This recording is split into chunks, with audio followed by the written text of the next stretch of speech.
probar entonces. Circuitos RC serie, entonces lo que vamos a ver a continuación. Y para esto, voy a colocar aquí la presentación. Entonces, lo que vamos a hacer ahora es aplicar una corriente de la forma I coseno omega t más beta, o sea, una corriente alterna, a una resistencia que está en serie con una capacitancia o un condensador. Entonces, en este caso, vamos a tener que cuando la corriente pasa por la resistencia se genera un voltaje, voltaje I por R, la ley de Ohm en corriente, en la ley de Ohm en la resistencia, y luego la corriente va a pasar por el condensador y se va a generar lo que se denomina la ley de Ohm también en corriente alterna para el condensador. Un voltaje en el condensador que va a ser igual a la corriente por la reactancia capacitiva. Recordemos que cuando pasaba una corriente alterna por un condensador se generaba una especie de resistencia, entre comillas, que se llama reactancia capacitiva, y la reactancia capacitiva es 1 dividido por omega c, o sea, 1 partido por 2 pi fc. Entonces, si nosotros hacemos el diagrama fasorial, entonces dibujamos unos ejes cualquiera y colocamos la corriente y voy a hacer que el beta sea 0, o el beta puede ser cualquier valor, ¿no es cierto? Es cosa de corregir los ejes un poco, pero para estos efectos no tiene ninguna importancia el valor de beta. Entonces vamos a hacer beta que toma el valor 0 para estos efectos. Luego voy a tener la corriente aquí, este sería mi fasor corriente. Y lo que hemos hecho siempre, y para eso ustedes tienen sus gráficos que lo habían dibujado la otra vez. Entonces cuando la corriente pasa por la resistencia se genera ese voltaje, y ese voltaje dijimos que iba en fase con eh, la corriente. Aquí tenemos el voltaje en fase con la corriente. Y luego cuando la corriente pasa por el condensador se genera un voltaje, y este voltaje está en cuadratura negativa, digamos, menos 90 grados respecto de la corriente. Por eso aparece este voltaje menos B sub C que está acá. Y por lo tanto, entonces, nosotros podemos decir que podemos obtener la suma de B sub R menos B sub C, ¿ya? O sea, el voltaje de la resistencia más el voltaje del condensador, y eso nos debe dar el voltaje total que tenemos. Si hacemos esa suma, vamos a tener, este es nuestro voltaje total, y por lo tanto aquí aparece un ángulo negativo. Y entonces, esto mismo expresado en términos fasoriales, el voltaje total, este voltaje total va a ser igual al B sub R más B sub C. En otras palabras, este voltaje que está aquí es la suma de los dos voltajes que caen en cada uno de los elementos pasivos. Entonces el voltaje va a ser BR cuadrado más BC cuadrado por Pitágoras. Y entonces, arreglando convenientemente, nos damos cuenta que I, o sea que el voltaje igual a I por una raíz cuadrada de R cuadrado más XC cuadrado.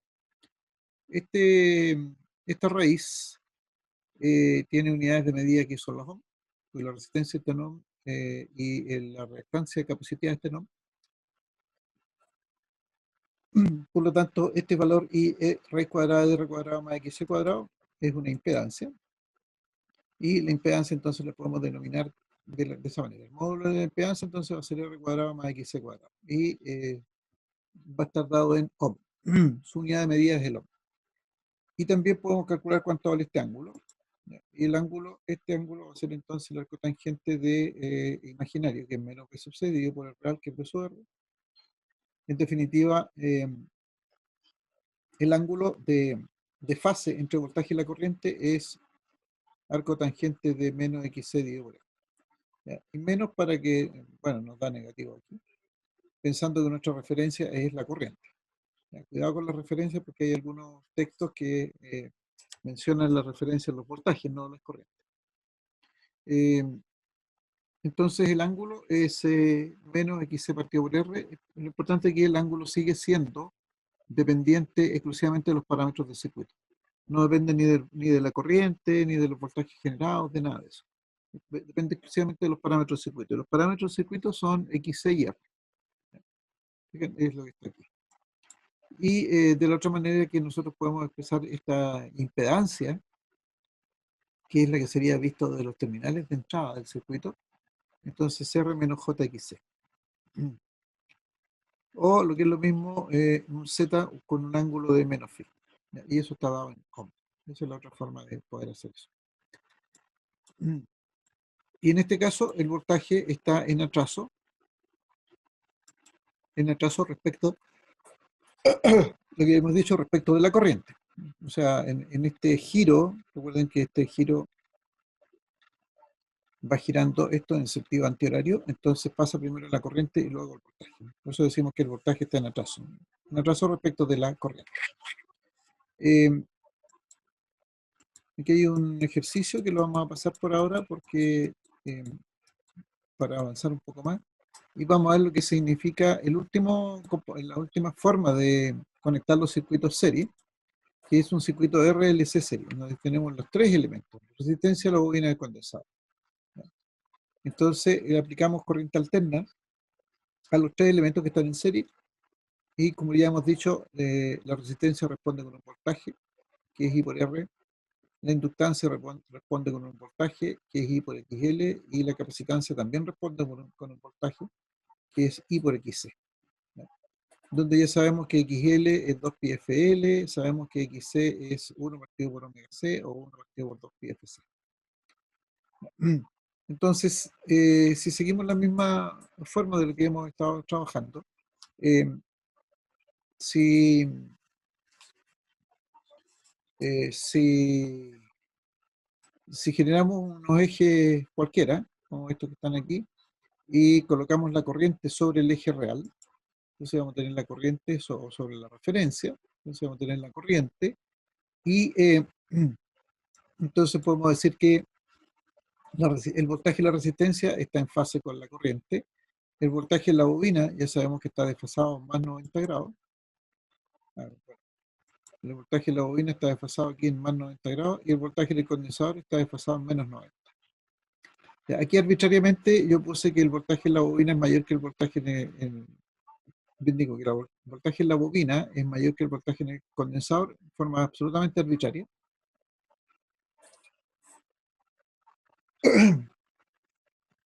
Perdón, no tengo ningún argumento para suponer eso. Pero para tener alguna base, hice eso. Entonces, si sumamos B sub L y B sub C, en definitiva va a ser B sub L menos B sub C. Entonces, este fasor lo colocamos desde la flecha del otro hacia adelante, y entonces vamos a tener que ese es el fasor. Y la diferencia entre ellos va a ser BL menos B sub C. Entonces, esta diferencia, esto es lo que se denomina están en oposición. Entonces, aquí tenemos B sub L menos B sub C. Y por lo tanto, ese es el voltaje que yo sumo con el voltaje y la resistencia para obtener el ángulo B, perdón, el voltaje B, y para obtener el ángulo φ. ¿Ya? Entonces, lo primero aquí, en este caso, es sumar o restar. ¿Ya? Restar B sub L y B sub C.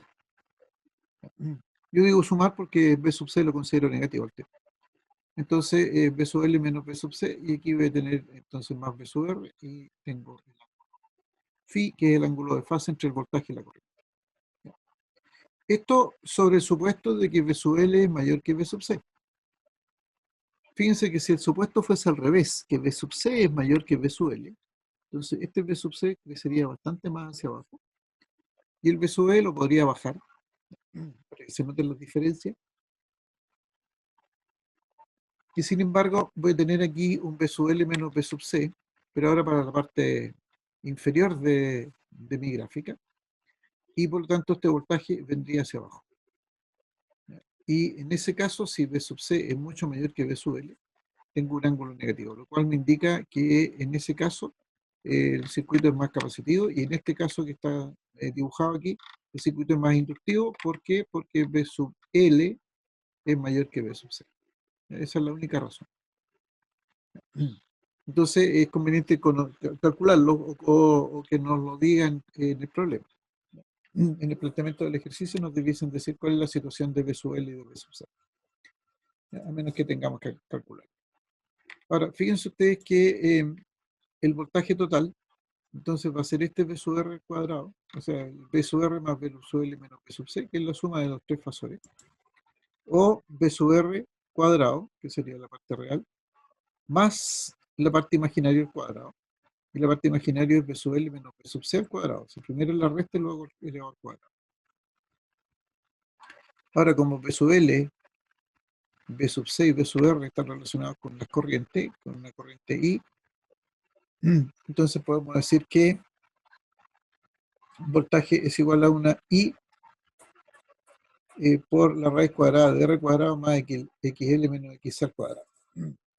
Y de esa manera, entonces, si XL, independientemente del resultado que tenga XL y XC al líder al cuadrado, siempre va a ser positivo. Y entonces, toda esta raíz, todo el argumento de la raíz y la raíz inclusiva, es lo que nosotros denominamos la impedancia del circuito. Y en este caso la impedancia va a ser R cuadrado más XL menos que XC al cuadrado, y todo eso bajo raíz. ¿Ya? Eso es lo que tenemos. Disculpe que...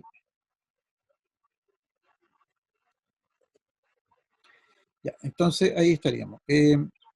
Sí, fíjense que seguimos en la situación de que R, XL y XC, con unas pequeñas diferencias, tienden a parecerse a una sumatoria de resistencia, o sea, un circuito de resistencia en serie, porque eso es básicamente lo que tenemos, los circuitos de elementos en serie, pero hay algunos que se oponen y por eso aparece el signo menos y todo lo demás. ¿Ya?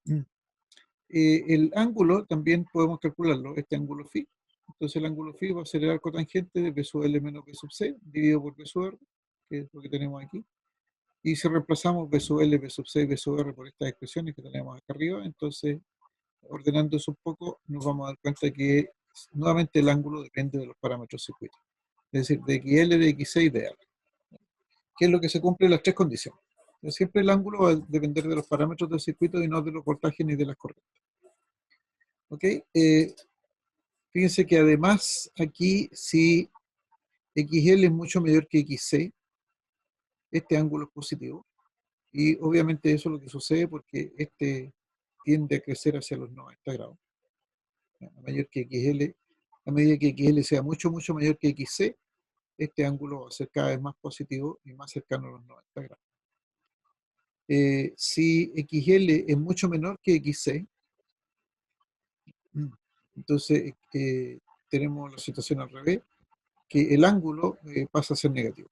Y eso obedece a que debemos hacer la suma en otro sentido. Por lo tanto, bajo ciertas condiciones especiales, el ángulo de este circuito RLC en serie puede oscilar entre los menos 30 grados, perdón, menos 90 grados, eh, que sería exclusivamente capacitivo el circuito, hasta cero, que sería solamente resistivo, o hasta 90 grados positivos, que sería en este caso un circuito inductivo. Entonces, aquí nos paseamos por todas las condiciones que tiene la forma de combinar estas tres resistencias, perdón, estos tres elementos. ¿Estamos claros? ¿Alguna consulta, alguna duda?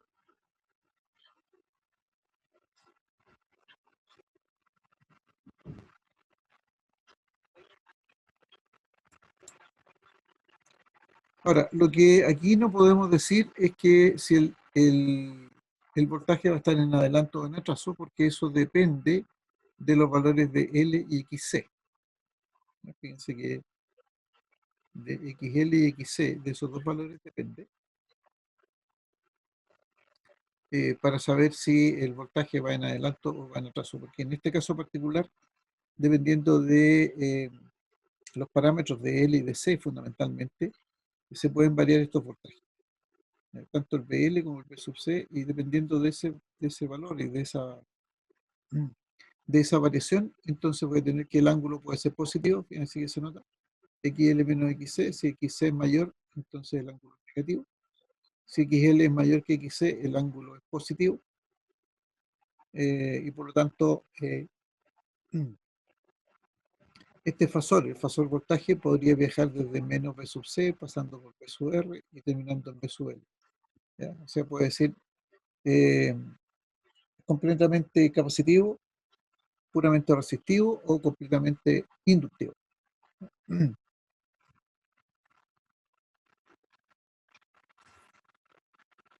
Entonces, ese es el circuito RLC serie. Aquí están los tres elementos: ¿ya? Resistencia, inductancia y capacitancia, o resistencia, bobina y condensador. Cuando tenemos esta situación de que están conectados en serie.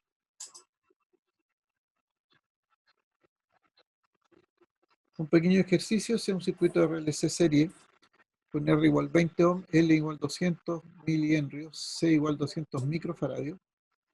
Se le aplica una corriente de la forma I 4,3136 coseno 814,1593 T más 0 grados, y nos piden determinar Z, el B sub R, B sub L, B sub C, es decir, el voltaje en cada uno de los elementos.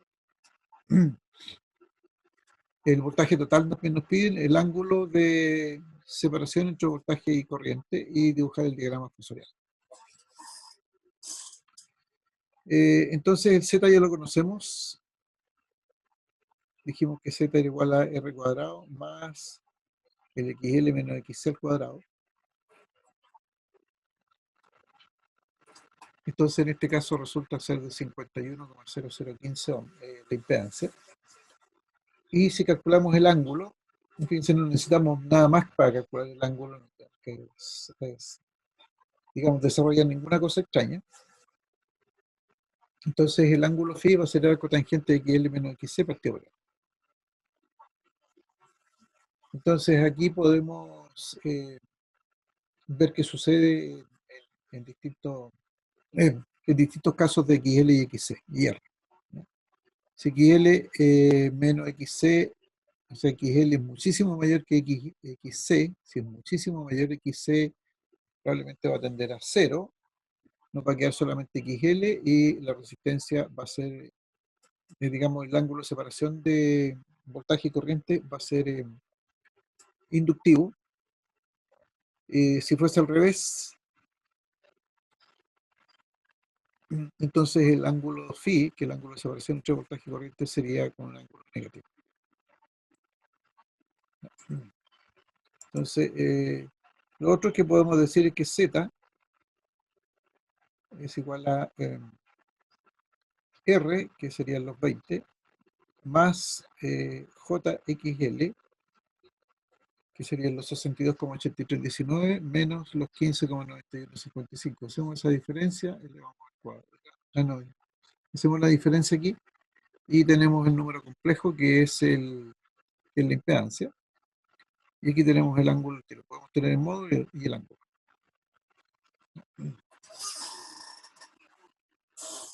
Y ahí tenemos entonces la impedancia del circuito, y además tenemos el ángulo.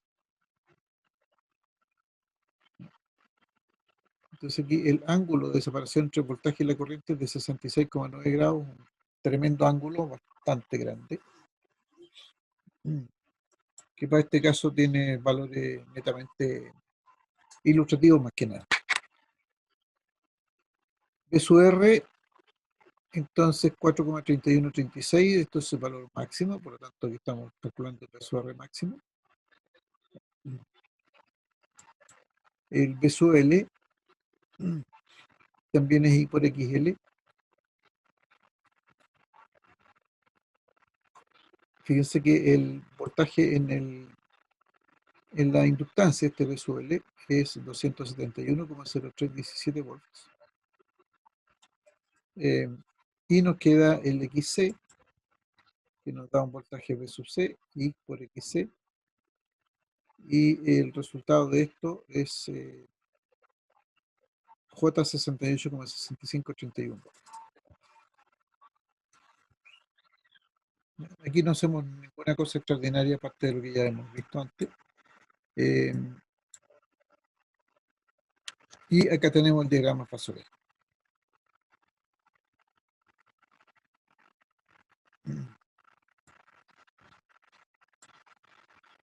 Para este caso particular, si el diagrama fasorial estuviese en esa línea, tendríamos un ángulo de fase entre voltaje y corriente, y recuerden que este es el voltaje, este fasor se transforma en el voltaje, y aquí tenemos en el eje el factor de la corriente. Entonces, aquí mirando el gráfico, da lo mismo mirar cualquier figura que uno encuentre de esto, nos damos cuenta que el voltaje pasa antes que la corriente. Luego entonces el voltaje iría en adelanto. El voltaje total iría en adelanto. ¿Adelanto respecto de qué? Bueno, respecto de la corriente. ¿Ya? Ahora, si esta corriente tuviese un ángulo, fíjense que es más 0 grados, si eso tuviese un ángulo, entonces tendríamos que respetar, agregar ese ángulo a esto, pero en definitiva el voltaje relativo entre P sub R y P sub L, por ejemplo, sigue siendo el mismo. ¿Ya? Es decir, se cumplen las mismas características de lo que hemos visto en los casos anteriores.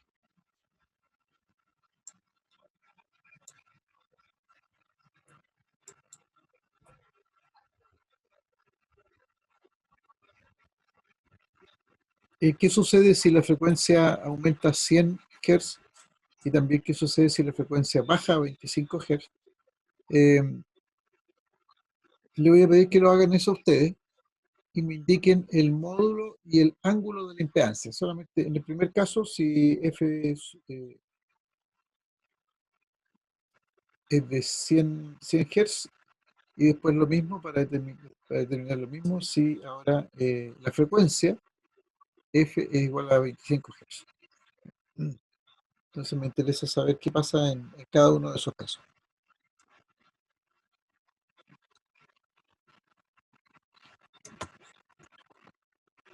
Mientras ustedes hacen ese cálculo de las frecuencias 100 y 25, yo voy a buscar un poquito de agüita y vuelvo enseguida, ¿eh? Disculpen un poquito.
¿Mm?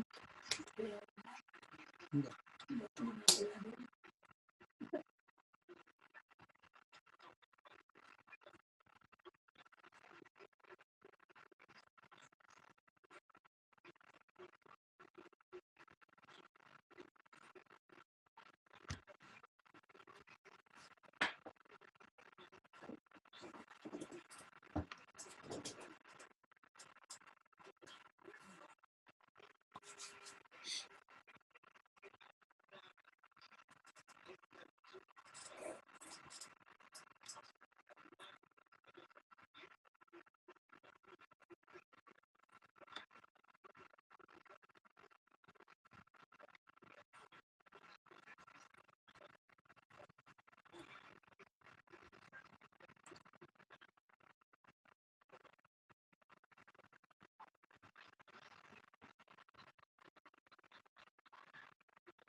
¿Algún resultado para la primera frecuencia? Me interesa que calculen solamente la impedancia. La sugerencia es que la calculen a través de la forma polar, perdón, rectangular, de rectangular pasarlo a polar.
¿Algún cálculo, jóvenes?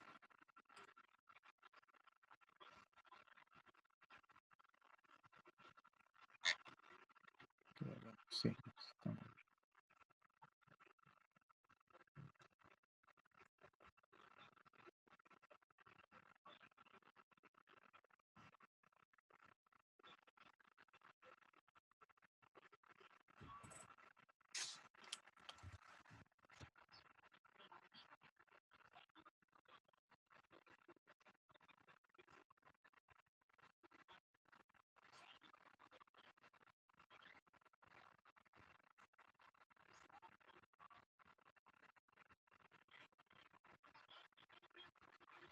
Bueno, miren, si aumentamos la frecuencia, fíjense lo que va a pasar.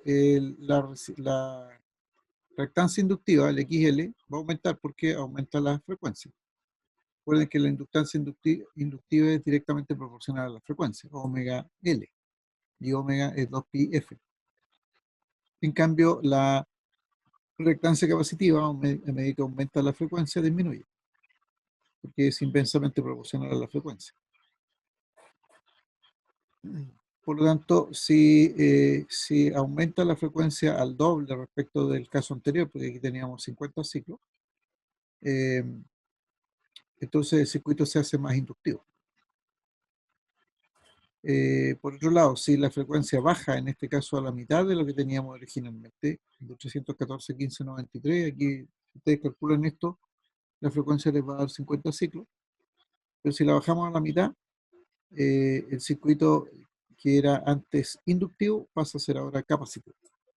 ¿Cómo se puede llegar a saber eso? Simplemente calculando XL y XC, comparando esos dos valores y obteniendo entonces la forma rectangular de la impedancia, y con la forma rectangular de la impedancia pueden pasar a polar y saben entonces el módulo de la impedancia y el ángulo de separación, que en definitiva va a ser el ángulo de fase entre el voltaje y la corriente. ¿Ya? Entonces, en este caso, este ángulo puede ser positivo o puede ser negativo. Y eso no depende de las condiciones del circuito, depende incluso de la frecuencia que se le aplique a estos elementos. Ya. Eso es bastante importante tenerlo presente, de que cambios de frecuencia también nos hacen cambiar los valores de impedancia, y nos hace cambiar también los valores del ángulo de fase entre voltaje y corriente. Ahora, lo bueno en nuestro país es que nosotros no tenemos una, eh, digamos, cambios de frecuencia. En nuestro país la frecuencia es bastante estable, de hecho está reglamentada, de que la frecuencia no puede pasar más allá eh, de 50,2 ciclos por segundo, o sea, puede aumentar en 0,2 ciclos, y no puede disminuir más allá de los 49,8 ciclos por segundo, o sea, también es 0,2 ciclos por sobre 50 y 0,2 ciclos por debajo de 50 es lo permitido en la mayor eh, parte del tiempo que nosotros estemos conectados a la red eléctrica normal. Eso está reglamentado, por reglamento. Bueno, en este caso creo que aquí está con 100 Hz. Fíjense que aumentó vamos a ver aquí, teníamos 62,8, 15,9. Con 100, fíjense, aumenta a 125 y el 15,9 bajó a 7,9. Por lo tanto, el circuito se hizo más inductivo. ¿Y de dónde se nota que el circuito es más inductivo? Porque el ángulo que existe entre estos 117,7 y este 20, que este es un valor imaginario y este es un valor real, resulta ser de 80,4 grados el ángulo solamente. Y, y en el otro caso, cuando, bueno, fíjense, es lo que decía, el circuito sigue siendo más inductivo, por lo tanto el voltaje se mantiene en adelante. Eh, si bajamos la frecuencia ahora a la mitad de la original, Entonces también podemos calcular R más JXL menos XC, y de aquí sacamos el valor de la reactancia, bendigo, y entonces resulta ser de menos 1,2 el ángulo. Más chico aún, pero un ángulo negativo.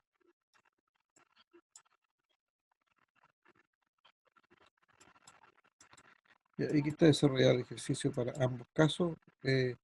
Fíjense que en el primer caso de 50 pasábamos a 100, el voltaje sigue siendo en adelanto. Y en el segundo ejercicio es que, eh, ¿qué pasa si la frecuencia disminuye? Entonces, fíjense, en el primer caso el voltaje está en adelanto, o sea, el circuito claramente inductivo. En el segundo caso el voltaje está en atraso, es decir, un circuito claramente capacitivo. Más adelante vamos a ver un poco en esta situación, en las situaciones parecidas a esto que estamos hablando aquí. Eh, bueno, hay otro ejemplo con las mismas intenciones. ¿Qué pasa si la frecuencia original cambia a 250 Hz? ¿Y qué sucede si la frecuencia original cambia a 12 Hz? Inicialmente la frecuencia original es aquí 50 ciclos. 314,1593 implican 50 ciclos. Eh, ¿Dudas? Consulta, por favor.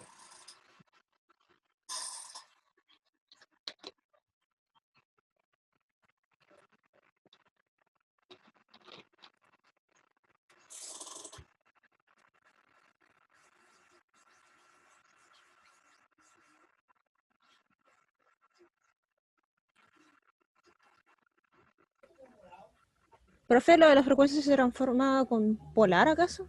¿Que se transformaba por ejemplo, de 100 Bueno, a aquí en esta ese lámina está valor? mostrado lo que yo les comentaba. Estamos aquí en el primer caso, todos los datos de acá arriba. Eh, entonces resulta que en este caso, fíjense que la reactancia inductiva es 15,708 y la reactancia capacitiva también dio lo mismo, 15,708. Con lo cual se eliminan el factor inductivo y el factor negativo.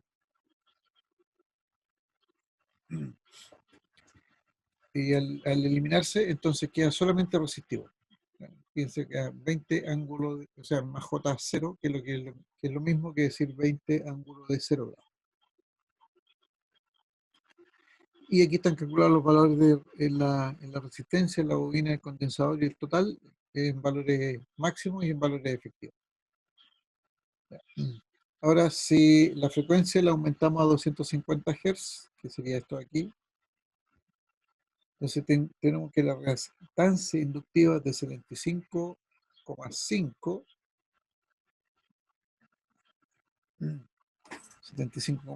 ohm aproximadamente. Sin embargo, sigue apareciendo una reactancia capacitiva, esa es la inductiva, la capacitiva es de 3,14, y al sumarlas ambas,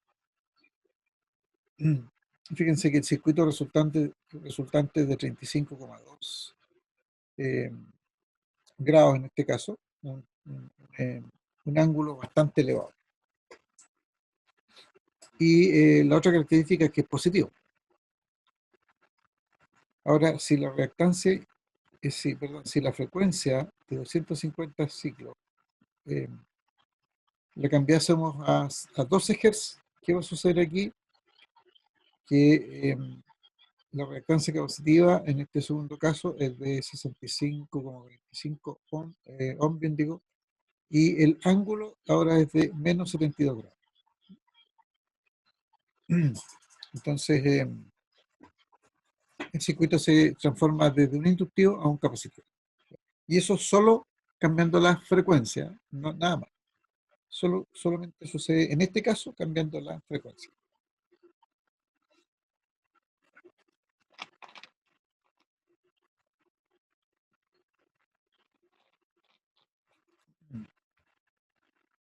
Jóvenes, ¿alguna consulta? No sé si me escuchan.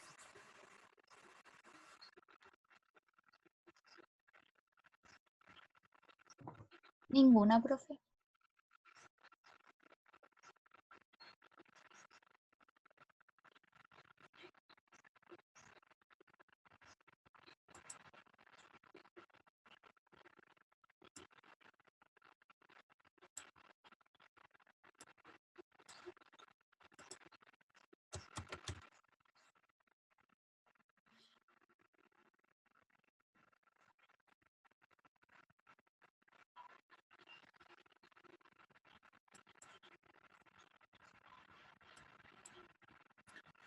Fíjense lo que de una situación bien especial que sucede en estos circuitos R, L y C. Nosotros podemos generar un gráfico, conociendo el valor de la resistencia, lo dibujamos en la parte real. Conociendo la reactancia inductiva, la dibujamos en la parte imaginaria positiva, 90 grados positivo. Y la reactancia capacitiva la podemos dibujar 90 grados negativo. Negativo respecto del eje de referencia, ¿no es cierto? Entonces, podemos calcular la impedancia.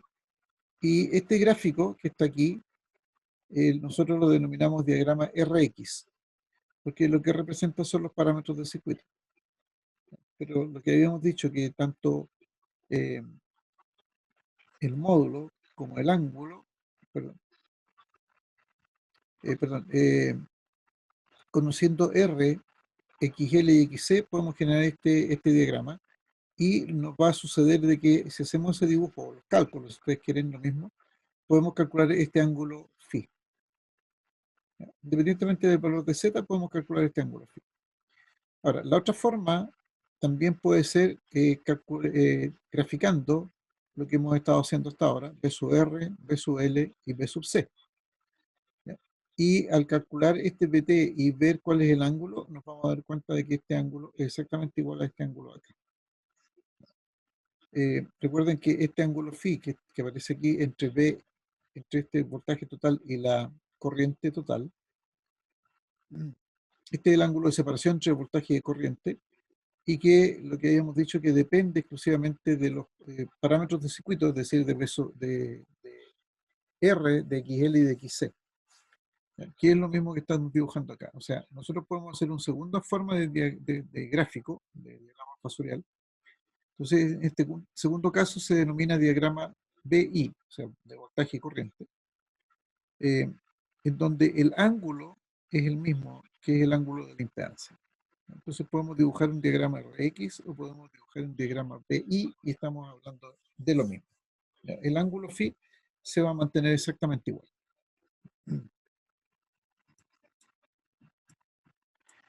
Ya, vamos a pasar a los circuitos paralelos, pero necesito que me digan si se entiende o no. Hay algo que no se entienda.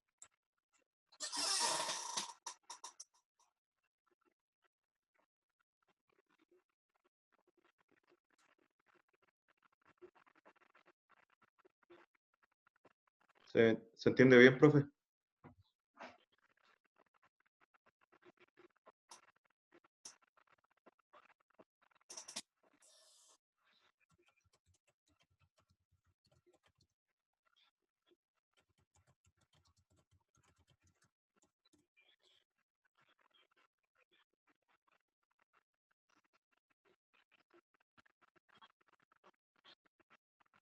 Ya.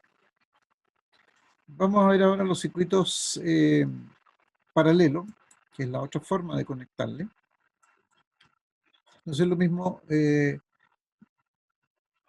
conectamos una resistencia en paralelo ahora con una bobina.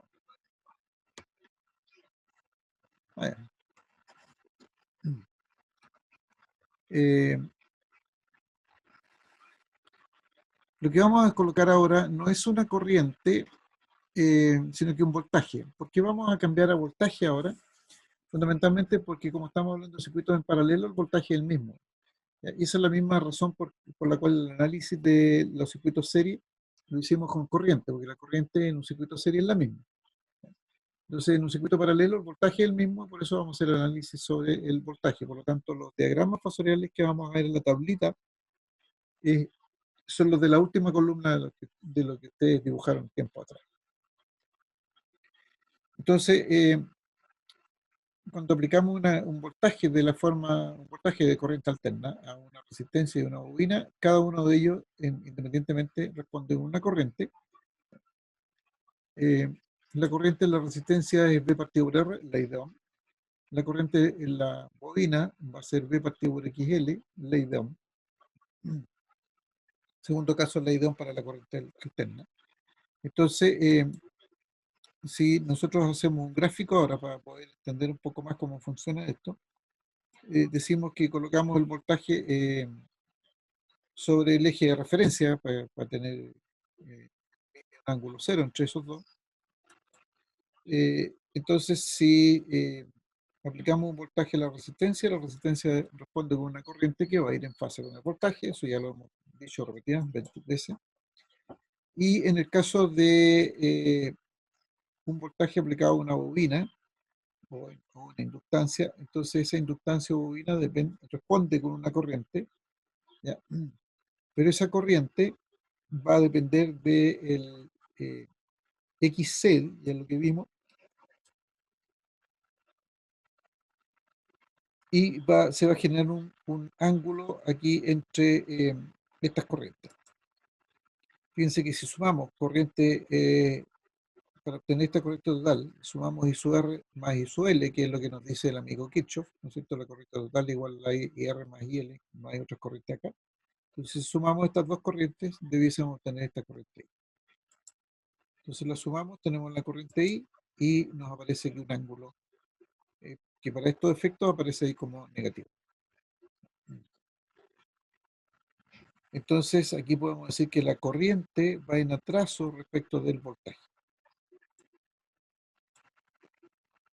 Si hacemos el cálculo ahora de la influencia que tiene, quién genera influencia para obtener este ángulo,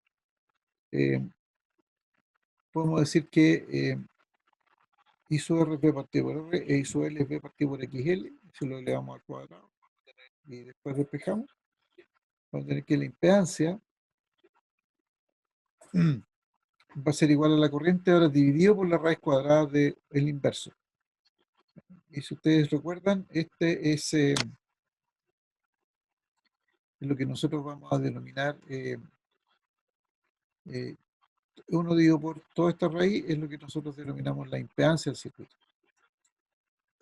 Y el ángulo podemos calcular también mirando el gráfico. No es difícil hacer ese gráfico. Entonces va a ser el arco tangente de menos I sub L dividido por I sub R. Es decir, nuevamente podemos comprobar de que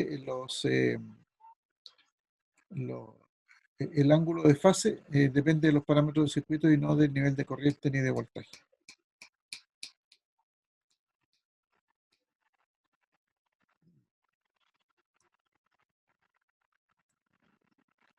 Aquí podemos decir entonces que el voltaje va en adelanto respecto de la corriente, porque al girar estos fasores, primero pasaría el voltaje y un ángulo phi, después pasaría la corriente. Entonces el voltaje va en adelanto o respecto de la corriente. O alguien podría decir también la corriente, bueno, la corriente va en atraso respecto del voltaje, que es lo mismo para estos efectos. La impedancia la podemos escribir también en forma polar o en forma rectangular.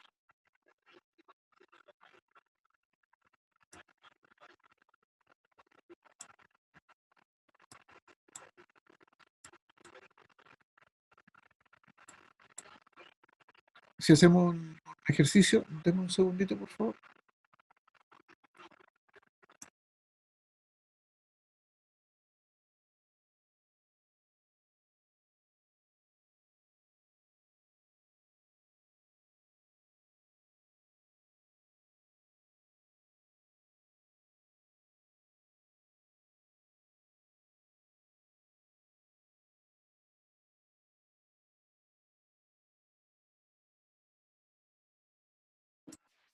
Ya, disculpen.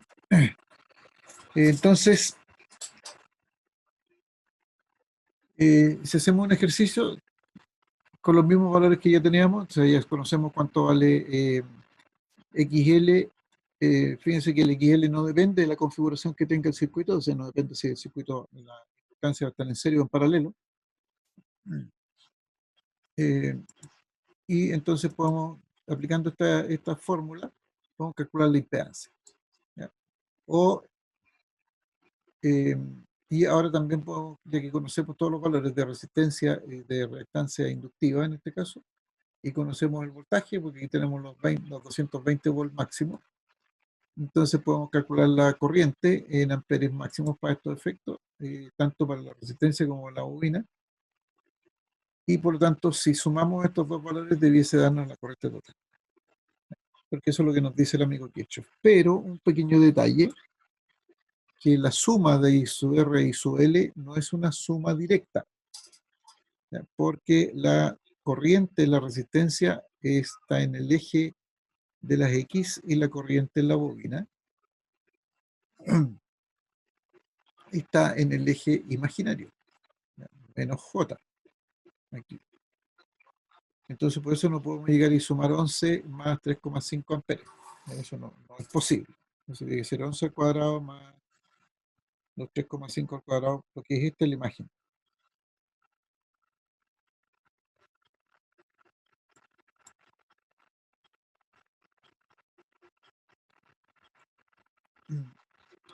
Y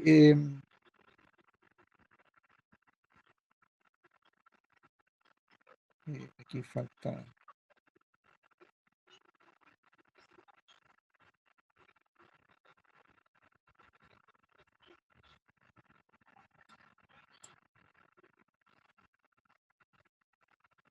Aquí hay algo raro en esta cosa. Ya, entonces podemos calcular la corriente total y podemos calcular entonces el ángulo de fase que existe de separación entre voltaje y corriente. O sea, podemos tener las mismas situaciones que en el caso del circuito serie, pero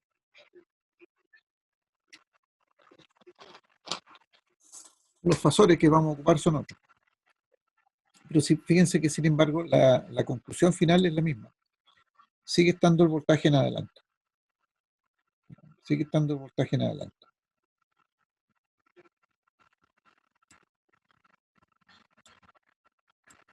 En el circuito RC paralelo podemos hacer lo mismo.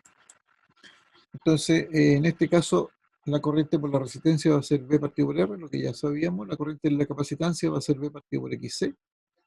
Entonces, nuevamente, si hacemos el diagrama fasorial, si construimos el diagrama fasorial, vamos a tener el voltaje, vamos a tener la corriente en la resistencia en fase con el voltaje, vamos a tener la corriente en la capacitancia en cuadratura, o sea, 90 grados positivos respecto del voltaje. Y entonces, si obtenemos esta corriente total,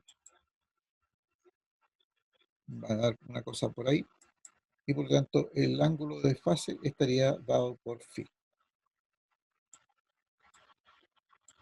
Nuevamente podemos calcular una impedancia que es 1 dividido por la raíz cuadrada de 1 partido por r al cuadrado más 1 partido por x al cuadrado. ¿Ya? Y si recuerdan cómo se calculaba la resistencia en circuitos paralelos, igual que el inverso de la suma de los inversos, aquí también tenemos una situación medianamente parecida. Nuevamente el ángulo phi depende de R y de XC, es decir, de los parámetros cíclicos, resistencia y reactancia inductiva.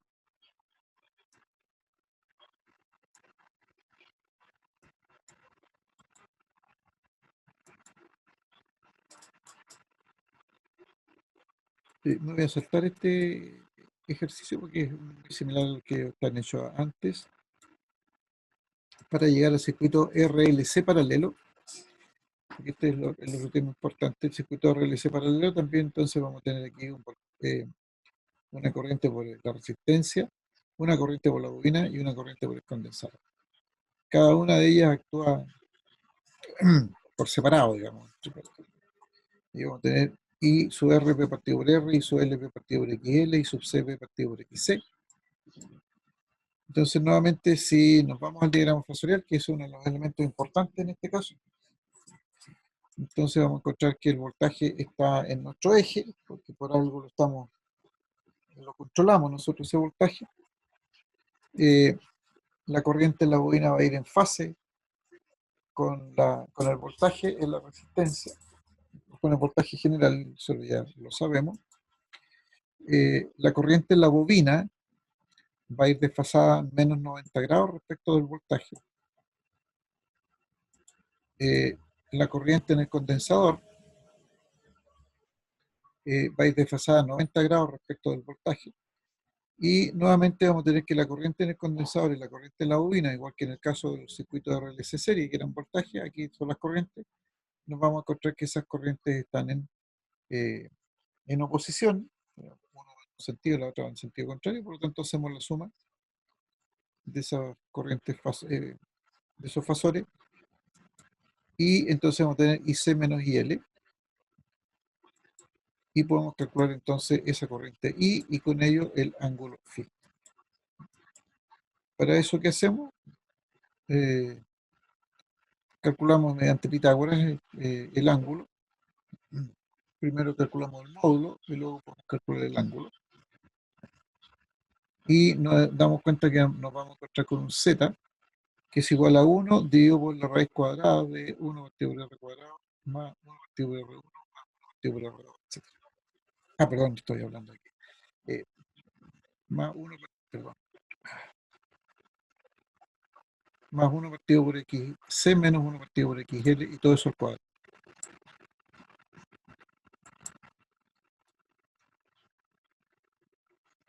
Entonces tiene una situación similar a resistencias en paralelo.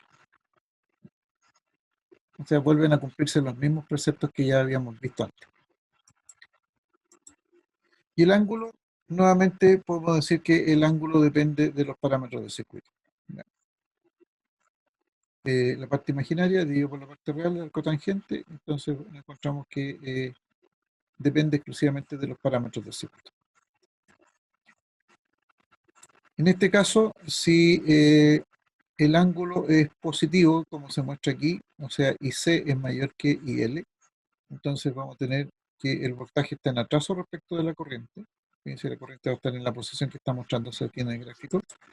Pero si el ángulo es negativo, es decir, si IL, la corriente en la bobina, es mayor que la corriente en el condensador, entonces vamos a tener un ángulo negativo y en ese caso podemos decir que está el voltaje en adelante. O sea, esta corriente podría oscilar de 0 hasta máximo 90 y después bajar a 0 y seguir hasta menos 90. Entonces pasa una situación similar a lo que sucede eh, con el circuito RLC serie, pero ahora estamos hablando del circuito RLC paralelo.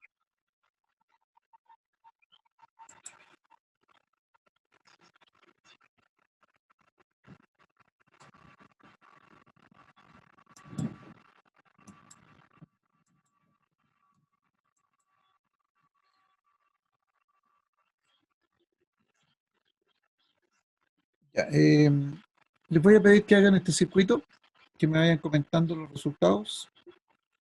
Entonces sea un circuito de RLC paralelo con la resistencia de 20 ohms, siempre los mismos valores. Está usando aquí L200 mA y C200 microfarad, una frecuencia de 50 ciclos. Se le aplica un voltaje a la forma B coseno de, o sea, B igual 220 coseno omega t más 0 grados. Y nos piden determinar entonces la impedancia de las corrientes en los tres elementos, la corriente total, el ángulo de separación, el ángulo de desfase entre voltaje y corriente y dibujar el diagrama fasorial.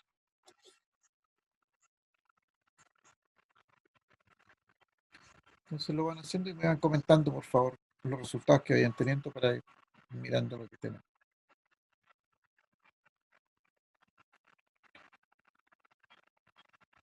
Voy a poner el chat por si alguien quiere.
Bueno, en este caso, entonces, el XL 62,8319, el XC 15,9155, que eran ya datos conocidos. Si hacemos el cálculo, digamos que la impedancia del módulo, o la magnitud de la impedancia, es de 14,5847 ohms. Y vamos a calcular las corrientes para poder determinar el ángulo. Como valores máximos, que estamos usando los 220 volts como valores máximos. Entonces, I sub R, B partido por R, I sub L, B partido por XL. Recuerden que este valor es imaginario, el I sub L. El I sub C es B partido por XC, 13,8230.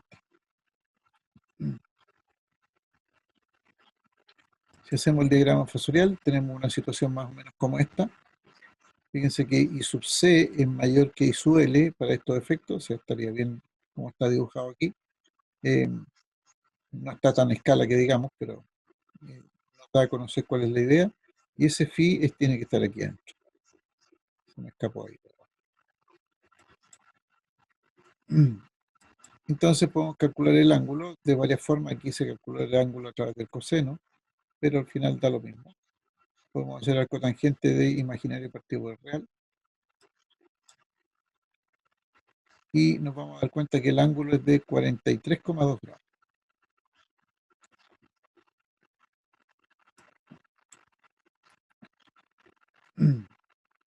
Entonces, como el diagrama fasorial queda de esta manera, tal como lo está mostrando aquí el dibujo, este vector entonces sería la corriente total, y podemos decir que en este caso el voltaje está en atraso, porque primero va a pasar la corriente y luego va a pasar el voltaje en este giro.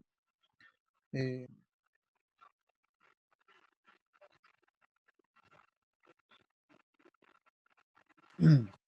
entonces podemos calcular ese ángulo phi. En este caso el voltaje iría en atraso, puesto que IC es mayor que I sub L. Que sería esta situación de aquí.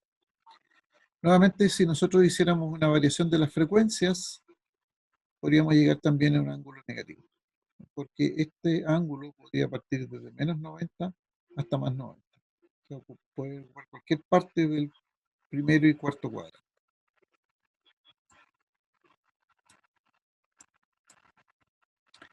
En los apuntes que ustedes tienen hay un par de ejercicios. Ahí están las soluciones.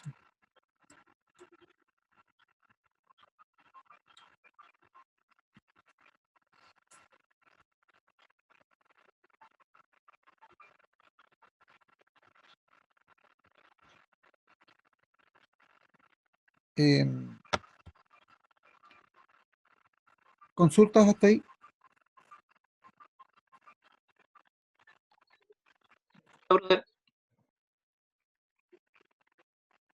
Profe,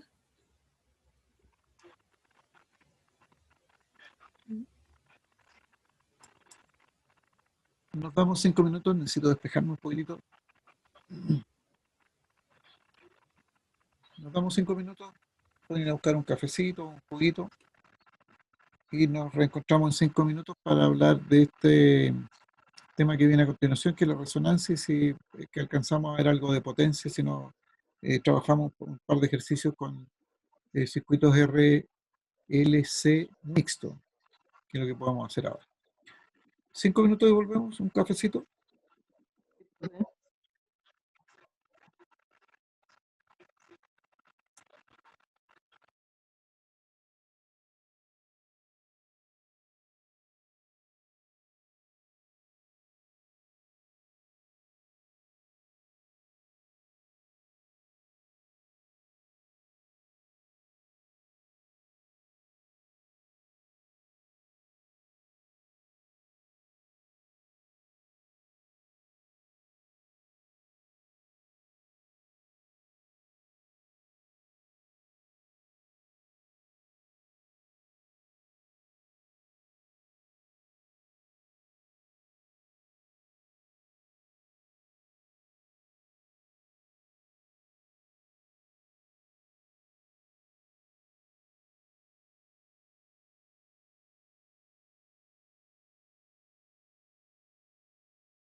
Bien, jóvenes, volvemos.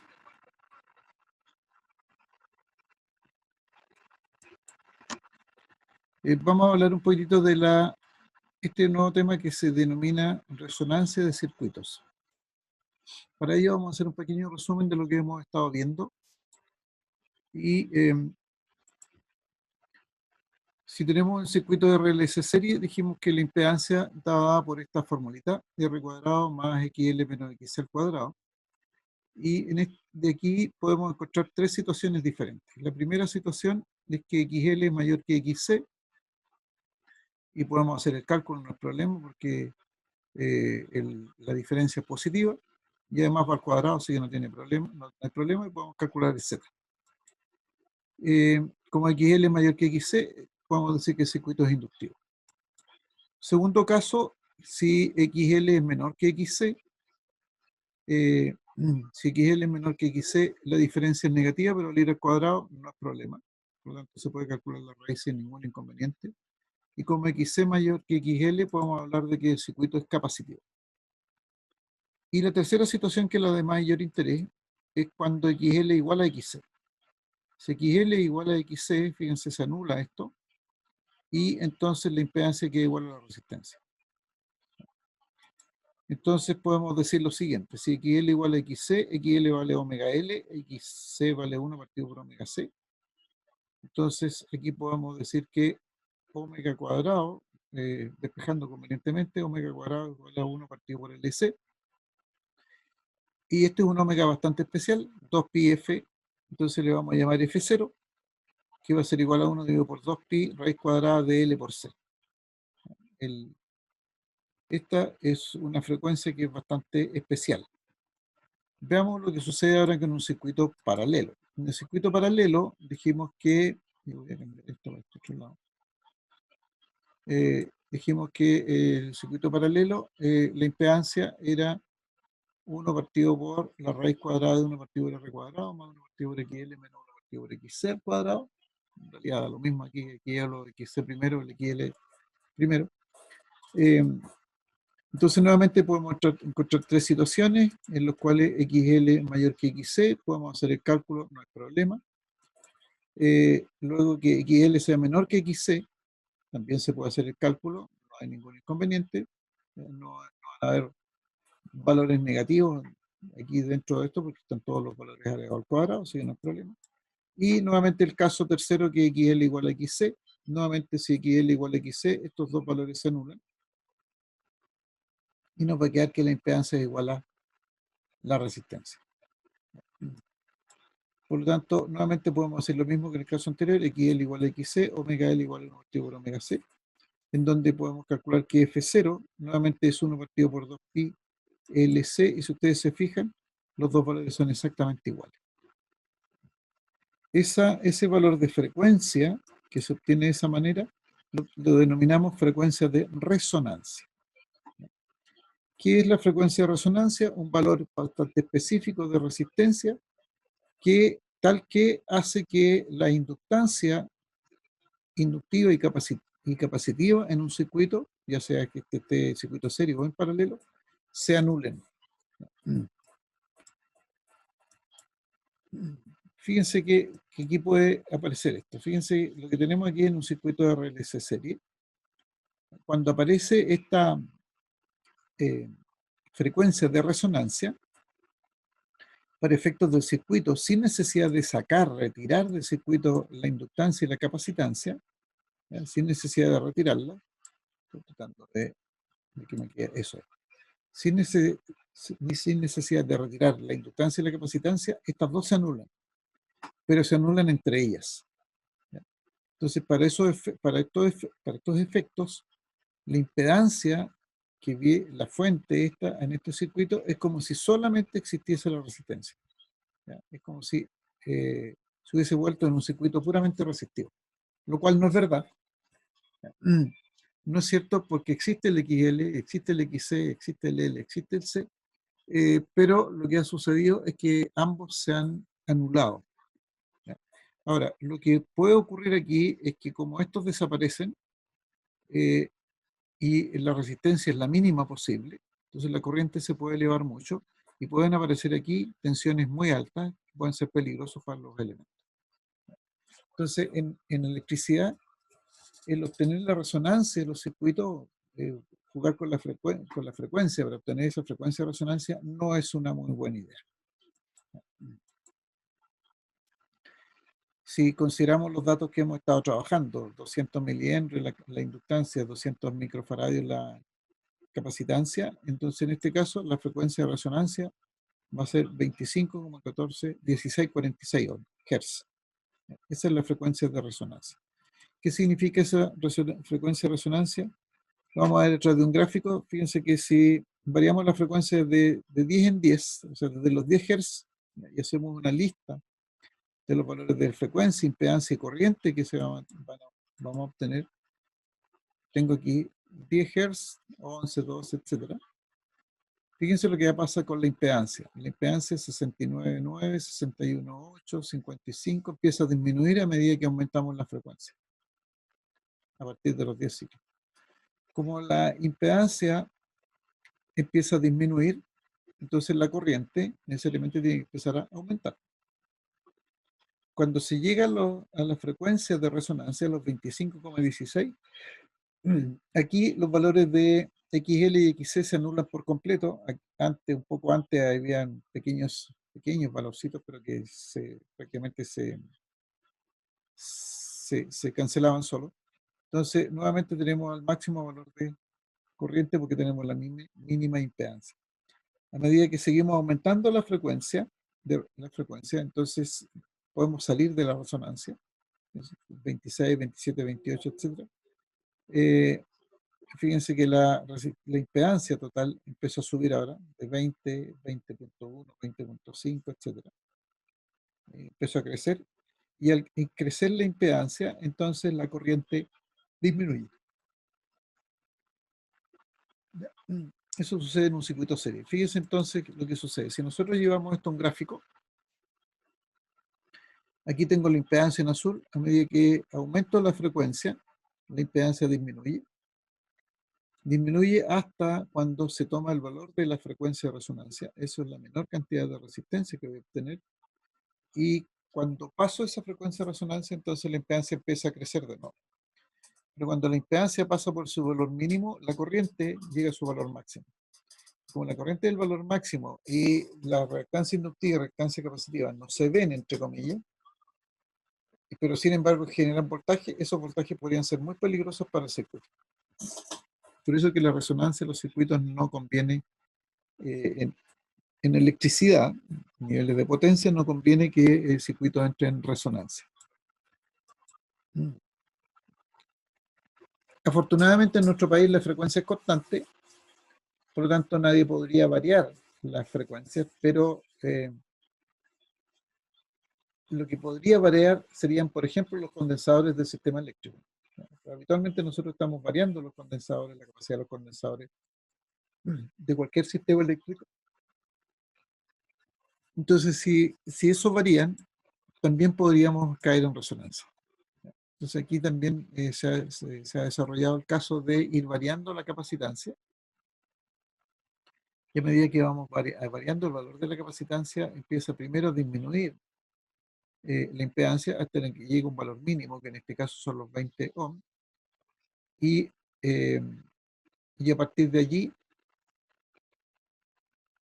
la impedancia empieza a aumentar y por lo tanto la corriente empieza a disminuir. Sucede estos gráficos que están ahí. Disminuye la impedancia hasta que llega a un cero, a un mínimo, y en ese mínimo entonces la corriente va a ser máxima.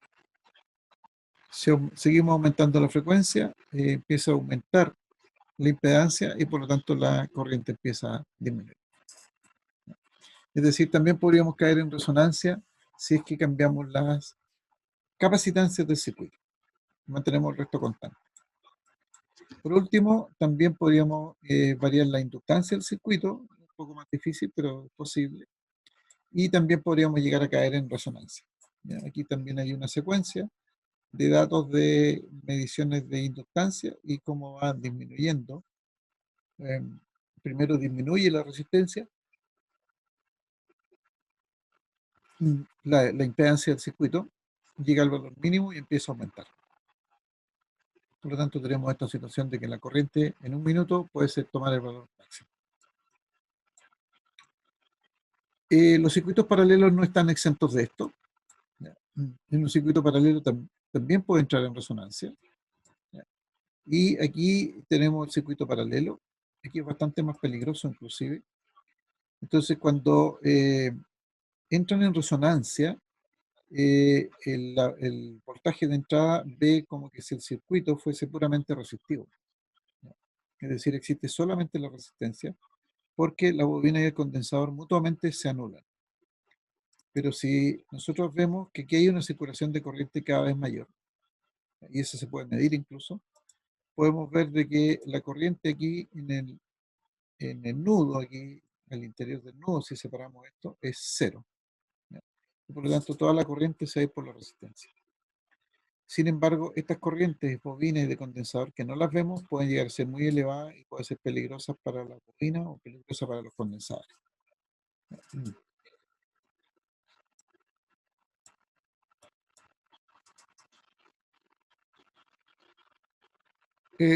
Para todos los efectos prácticos, la resonancia es bastante buena en electrónica. Y ahí se usa bastante, porque es de vital importancia, de mucha importancia, particularmente para el campo de las comunicaciones. Entonces, si bien es cierto en electricidad, estamos hablando de niveles de corriente bastante más elevados, de potencia más elevada, no nos conviene tener resonancia, sí conviene tener resonancia en circuitos electrónicos. ¿Cuáles, por ejemplo, y particularmente circuitos electrónicos que tienen que ver con transmisión de información, comunicación? Sintonizadores de antena para receptores y emisores, acoplo de interetapa de amplificadores, seleccionan frecuencias, etc.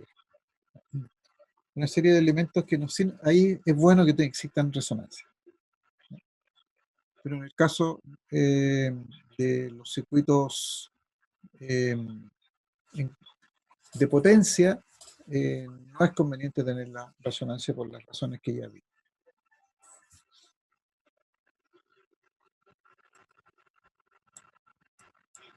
Ok. Esto de potencia lo vamos a ver mañana. Quiero proponerles un par de ejercicios para que lo puedan realizar con circuitos, no sé si lo tengo aquí, vamos a seguir con los circuitos para serie puro.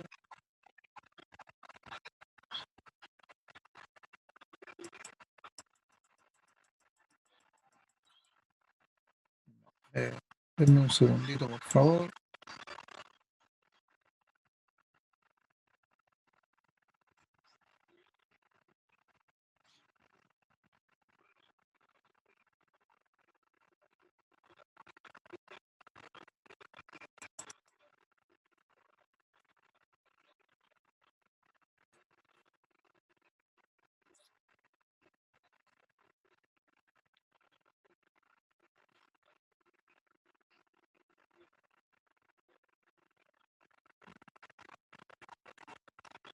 No. A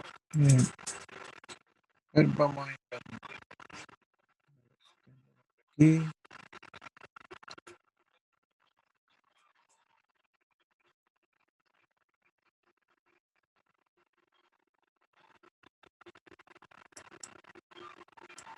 Un segundito, por favor.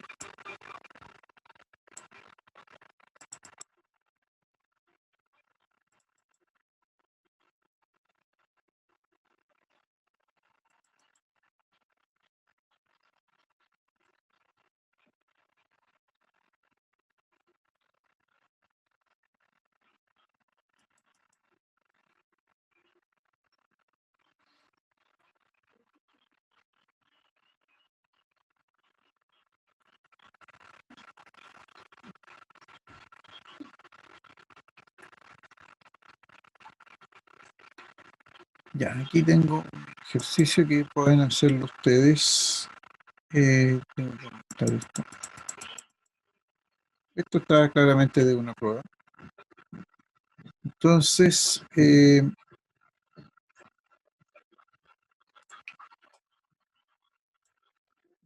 vamos a trabajar con lo que dice ahí exclusivamente, porque eso todavía le falta.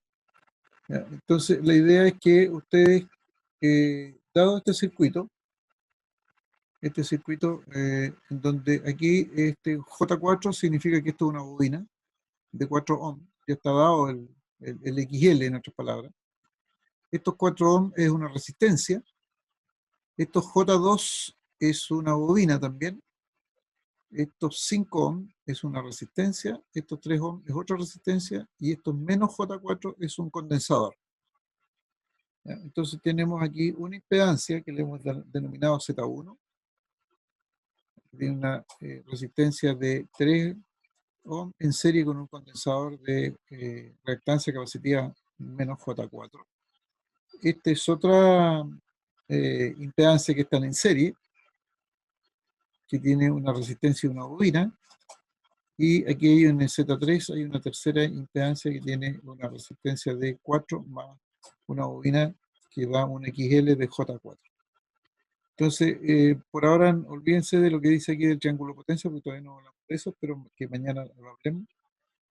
Pero me interesa que ustedes puedan calcular, en primer lugar, cuál es la impedancia total que se ve aquí al interior del circuito. O sea, desde aquí hacia el interior del circuito, cuál es la impedancia total. Y después vamos a dar un valor de voltaje para poder calcular eh, corriente por esto. Pero lo que interesa es cuál es la impedancia total del circuito, por una parte, y cuál es el ángulo de desfase entre voltaje y la corriente.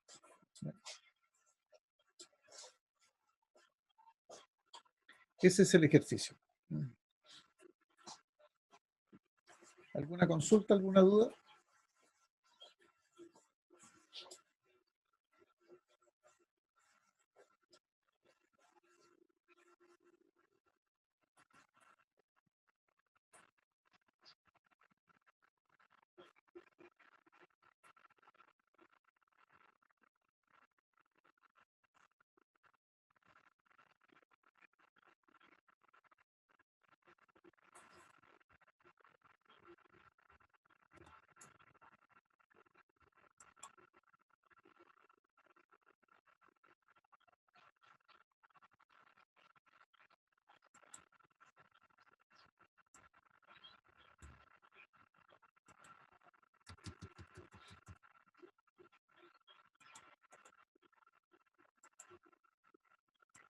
Vamos a poner aquí el ejercicio para poder ir desarrollando algo.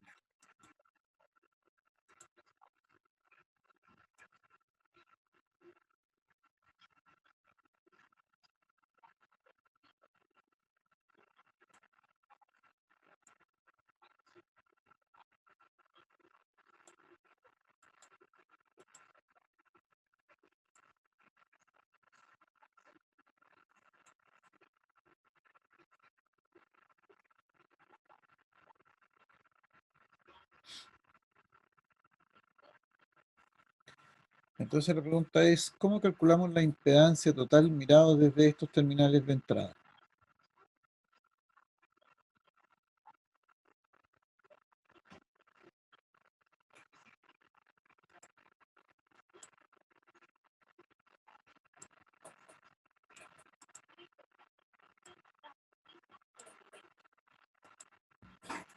Entonces vamos a calcular. El valor de la impedancia por las ramas.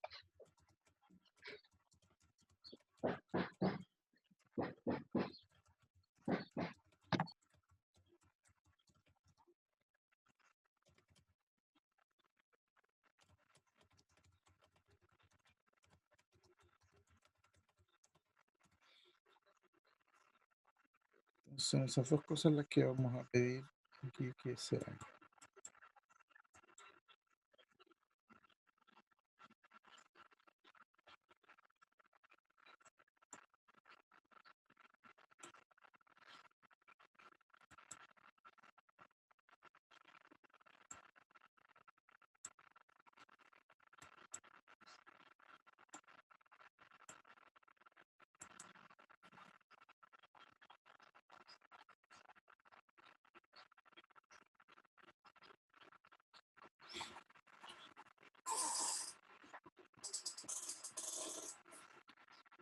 Entonces voy a colocar aquí.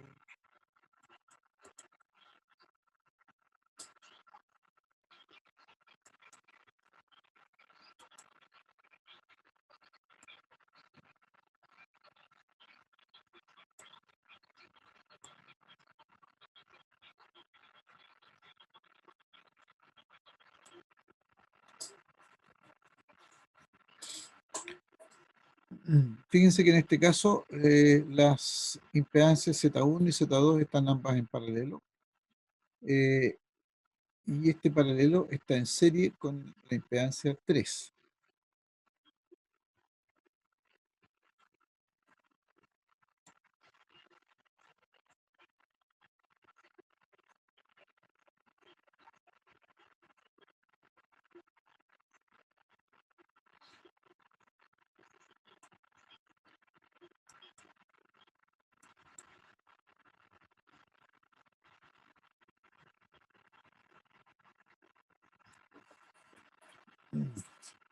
Aquí entonces la impedancia total,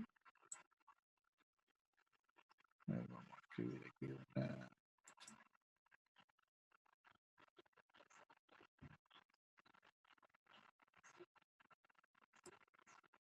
una ecuacióncita, una ecuación.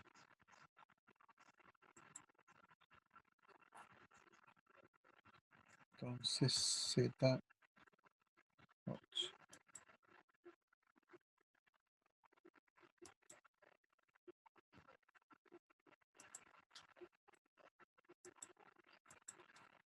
y Z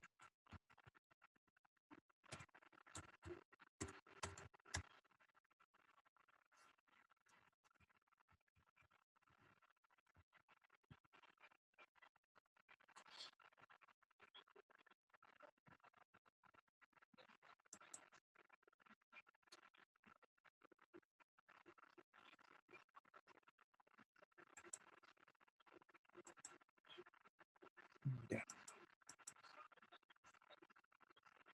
Entonces la impedancia total vista por el circuito,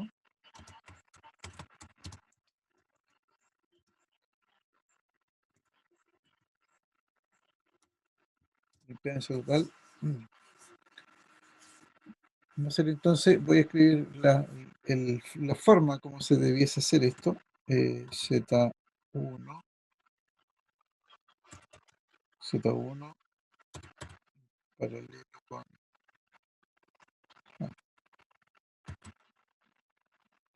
Z2, no, bueno, división.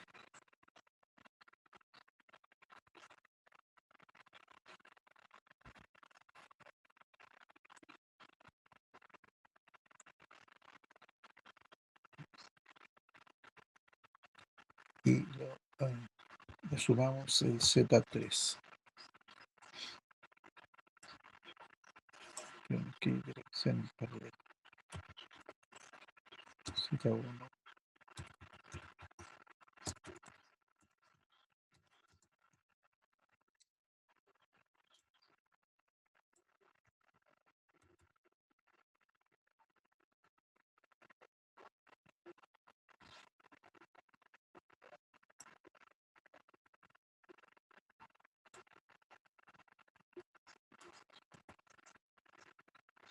A ver si puedo hacerlo. Z1.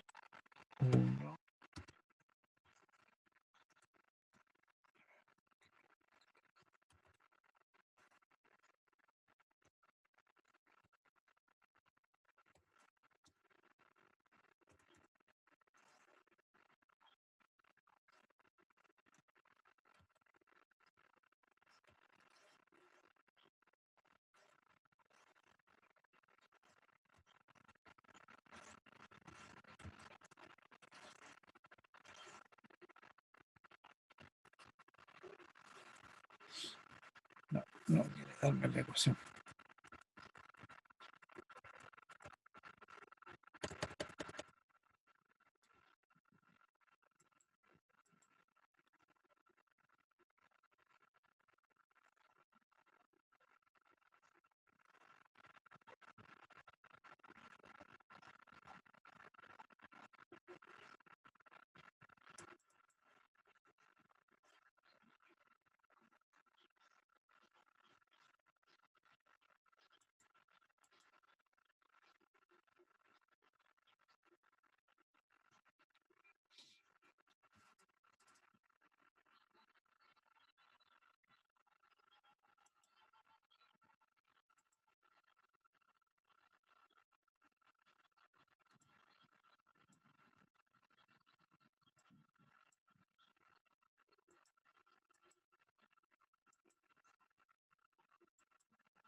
Eso es lo que me había escrito antes.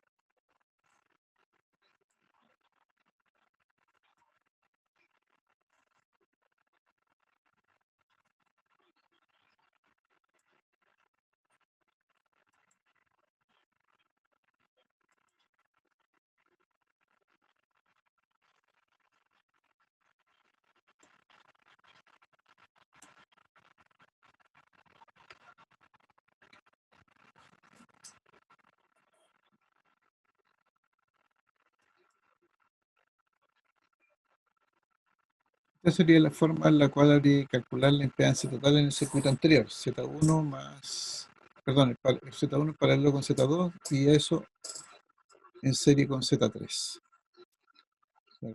Circuito.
Y después,